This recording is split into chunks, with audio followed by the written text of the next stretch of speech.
Hello guys, तो इस video में हम कुछ और क्वेश्चंस करेंगे एक्सरसाइज सेकंड चैप्टर के एक्सरसाइज के। और जिसमें जो हमने शुरू के 5 क्वेश्चंस कर लिए, तो सिक्स्थ क्वेश्चन से मैं यहाँ पे स्टार्ट कर रहा हूँ ज़्यादा लेट न लगाते हुए।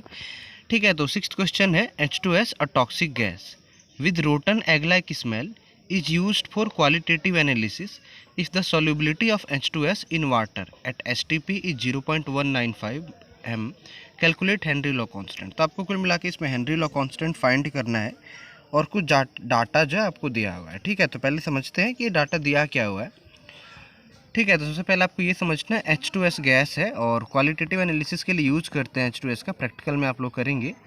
If the solubility of H2S in water at STP, तो STP की बात की तो STP में आपको जो है पता होना चाहिए कि प्रेशर जो है हम 1 बार लेते हैं। तो सबसे पहले मैं, क्योंकि हेनरी लॉ कांस्टेंट में प्रेशर की बात की जाती है, तो मैंने यहाँ पे लिख दिया प्रेशर इज इक्वल्स टू कितना 1 बार। फिर आगे का है ये 0.195, ये सॉल्युबिलिटी है। तो सॉल्युबिलिटी का मतलब ये हो गया, ठीक है, कि हम कह सकते हैं number of moles of H2S वो कितना है 0.195 है। और अगर सॉल्युबिलिटी की बात करें तो सॉल्युबिलिटी हमेशा 1000 ग्राम सॉल्वेंट में देखी जाती है। तो यानी वेट ऑफ सॉल्वेंट कितना हो गया यहाँ पे 1000 ग्राम। तो ये आपको ध्यान रखना है कि वेट ऑफ सॉल्वेंट, ये दोनों चीज़ें जो आपको नंबर ऑफ मोल्स और वेट ऑफ सॉल्वेंट दोनों सॉल्युबिलिटी से डाटा मिल गया है। Weight of solvent is equals to 1000 gram. तो सॉल्वेंट यानी H2S गैस को हम वाटर में डिजोल्व कर रहे हैं, तो सॉल्वेंट यहाँ पे हमारे पास क्या है वाटर। तो वाटर के अगर मैं नंबर ऑफ मोल्स निकाल लूँ तो number of moles of water, तो आपको पता है गिवन मास तो 1000 है और मोलर मास 18 होता है वाटर का। तो इसे आप कैलकुलेट करेंगे तो 55.5 मोल्स। ठीक है, तो ये जो है हमारे पास आ गया number of moles of water and number of moles of H2S। दोनों के नंबर ऑफ मोल्स आ चुके हैं, तब मैं मोल फ्रैक्शन कैलकुलेट कर सकता हूँ H2S का। ठीक है, तो इसी को हम जाई से डिनोट करते हैं, तो जाई ऑफ H2S। तो H2S गैस का अगर मैं मोल फ्रैक्शन फाइंड करूँ तो ये जाएगा number of moles of H2S, और H2S के नंबर ऑफ मोल्स कितने हैं 0.195 डिवाइडेड बाई 0.195 प्लस 55.5। ठीक है, तो इसको जो है आप लोग सॉल्व कर लेना। इसको सॉल्व जब आप लोग करेंगे तो इसको नेगलेक्ट कर सकते हैं लगभग जो है। तो ऊपर तो 0.2 ले रहा हूँ मैं और नीचे जो है यह आ जाएगा 55.7। तो इसको कैंसिल आउट करके 2/557। तो ये हमारे पास जो है जाई की वैल्यू आ गई या मोल फ्रैक्शन की वैल्यू आ गई। अब आपको पता है हेनरी लॉ कांस्टेंट जो है कहाँ पे आता है, जब हम जो है पार्शियल प्रेशर की बात करते हैं कि partial pressure of the gas is equals to KH into chi. ठीक है, तो हम जाई ऑलरेडी निकाल चुके हैं, पी हमारे पास है, तो KH यानी हेनरी लॉ कांस्टेंट फाइंड हो जाएगा यहाँ से। तो मैं यहाँ पे लिख देता हूँ KH will be equal to P upon chi. तो P की वैल्यू तो आपके पास 1 है, जाई की वैल्यू जो है 2/557 आ चुकी है। तो यहाँ से जो है आप कैलकुलेट कर सकते हैं। तो यह आ जाएगा 2 2 जा 4 और यहाँ पे 2 7 और 8 278.5। ठीक है, तो ये जो है हमारे पास क्या आ जाएगा हेनरी लॉ कांस्टेंट आ जाएगा। और हेनरी लॉ कांस्टेंट की यूनिट आपको ध्यान रखनी है कि हेनरी लॉ कांस्टेंट की यूनिट क्या होगी बार। ठीक है, तो ये जो है बार में हमारे पास जो है आंसर आ चुका है। ठीक है, 278.5 जो है नियरली कैलकुलेशन मैंने की है, थोड़ा सा इधर उधर हो सकती है कैलकुलेशन। ठीक है, फिर इसके बाद जो है हम आगे पहुंचते हैं। तो आगे हमारा क्वेश्चन है, ये लगभग जो है अगर आप सही तरीके से करेंगे तो ये कैलकुलेशन लगभग 285 बार के करीब आएगी। ठीक है, मैंने यहाँ पे जो है इनको चेंज करके किया है, इसलिए थोड़ा सा वैल्यू जो है चेंज हो गई है मेरी। ठीक है, तो ये ध्यान रखना आप लोग। A solution is obtained by mixing 300 gram of 25% solution and 400 gram of 40% solution by mass. Calculate mass percent of result. तो दो सॉल्यूशन को मिक्स किया जा रहा है, एक 300 ग्राम है और दूसरा 400 ग्राम है। तो पहली बात तो टोटल वेट जो हमारे पास आ गया, टोटल वेट, तो ये कितना हो जाएगा 300 gram plus 400 gram and that will be equal to 700 gram.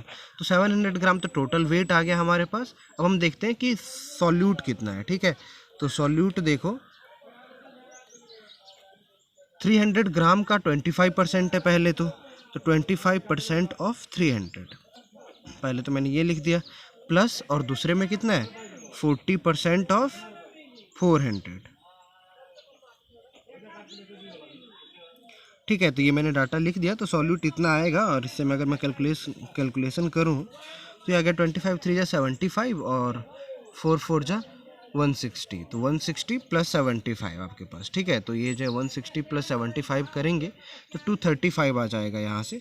तो 235 ग्राम जो आपके पास क्या सॉल्यूट है, तो मास परसेंट आपको निकालना है। तो अगर 235 ग्राम सॉल्यूट है तो सॉल्वेंट कितना होगा वो भी आप कैलकुलेट कर सकते हैं। तो सॉल्वेंट बचेगा 700 माइनस 235, तो अगर आप इसको कैलकुलेट कर लेंगे तो ये आ जाएगा 465 ग्राम। तो ये सॉल्वेंट आ गया, सॉल्यूट भी है, तो मास परसेंट आपको निकालना है। तो मास percent of solute, mass percent of solute, तो सॉल्यूट का मास परसेंट जो है वो कितना हो गया होगा, 235 ग्राम सॉल्यूट है और टोटल है हमारे पास 700 और इंटू कर देंगे 100। तो इससे जो है 7 से कैंसिल कर लो, तो 7 3 जा 21, 25 7 3 जा 21, 4 0 और 5, तो इतना परसेंटेज है। और मास परसेंट ऑफ सॉल्वेंट, तो आप 100 में से सब्ट्रैक्ट भी कर सकते हैं। ठीक है, तो 100 में से सब्ट्रैक्ट अगर मैं करूँगा तो ये आ जाएगा 66.5%। तो ये आंसर आ जाएगा इस तरीके से। काफ़ी इजी क्वेश्चन था।